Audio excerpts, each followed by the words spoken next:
रायगडच्या कानाकोपऱ्यातील प्रत्येक घडामोड, सत्याचा शोध, जनतेचा आवाज. आता बातम्या सर्वात आधी, सर्वात वेगाने आणि सर्वात विश्वासार्ह पद्धतीने.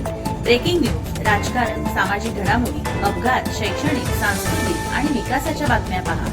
रायगडचा बुलंद आवाज न्यूज चॅनल, का सत्याची धार लेखणीची. आपल्या हक्काचे न्यूज चॅनल, रायगडचा बुलंद आवाज न्यूज चॅनल. लाईक करा, शेअर करा आणि सबस्क्राईब करा. गुरु दादा महाराज मोरे माऊलींच्या हस्ते माजी सैनिकांचा दादर येथे सन्मान. अभंग फाउंडेशनच्या वतीने कीर्ती कॉलेज पश्चिम दादर येथे आयोजित करण्यात आलेल्या श्रावणधारा भजन स्पर्धा 2026च्या कार्यक्रमात देशसेवा, समाजसेवा आणि आध्यात्मिक क्षेत्रात उल्लेखनीय योगदान देणाऱ्या मान्यवरांचा गौरव करण्यात आला. यावेळी सद्गुरू दादा महाराज मोरे माऊली यांच्या हस्ते 3 माजी सैनिकांचा विशेष सन्मान करण्यात आला.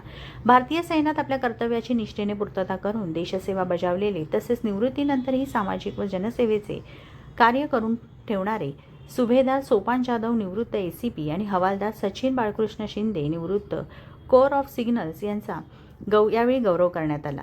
सुभेदार सोपान जाधव यांनी भारतीय सैन्यात तब्बल 20 वर्षे सेवा बजावत देशसेवा केली. सैनिक सेवेनंतरही त्यांनी विविध सामाजिक, सैनिक आणि आध्यात्मिक संस्थांच्या माध्यमातून समाजहिताचे कार्य सुरू ठेवले आहे. त्यांच्या देशसेवेच्या आणि सामाजिक योगदानाची दखल घेऊन त्यांचा विशेष सन्मान करण्यात आला. तर हवालदार सचिन बाळकृष्ण शिंदे यांनी भारतीय सैन्याच्या कोर ऑफ सिग्नल्स मध्ये सेवा बजावताना कारगिल युद्ध, ऑपरेशन पराक्रम, ऑपरेशन पवन, फर्स्ट ग्लेशियर तसेच सर्जिकल स्ट्राईक यांसारख्या महत्त्वपूर्ण मोहिमांमध्ये योगदान दिले आहे. त्यांच्या शौर्यपूर्ण आणि समर्पित सैनिकी सेवेला यावेळी अभिवादन करण्यात आले. दोन्ही माजी सैनिकांच्या देशसेवेची तसेच निवृत्तीनंतर सुरू असलेल्या सामाजिक कार्याची दखल घेऊन कोकणरत्न अंकुश महाराज कुमटेकर यांनी त्यांच्या निवडीसाठी विशेष पुढाकार घेतला. त्यांच्या कार्याचा गौरव करण्यासाठी सद्गुरुदादा महाराज मोरे माऊली यांच्या हस्ते सन्मान करण्यात आला. माजी सैनिक रवींद्र दगडू केसरकर यांचाही सन्मान करण्यात आला. कार्यक्रमाला पखवाज अलंकार तेजस महाराज केसे आणि संगीत विशारद धनंजय महाराज मोरे यांची उपस्थिती होती. कार्यक्रमाचे संपूर्ण सूत्रसंचालन गणेश केसरकर यांनी केले.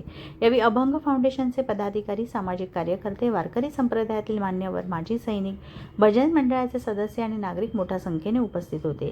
देशासाठी आपले आयुष्य समर्पित करणाऱ्या माजी सैनिकांचा सन्मान हा समाजासाठी प्रेरणादायी उपक्रम असून अशा कार्यक्रमांमधून युवा पिढींमध्ये देशभक्ती, कर्तव्यनिष्ठा आणि समाजसेवेची भावना अधिक दृढ होते, अशी भावना व्यक्त करण्यात आली.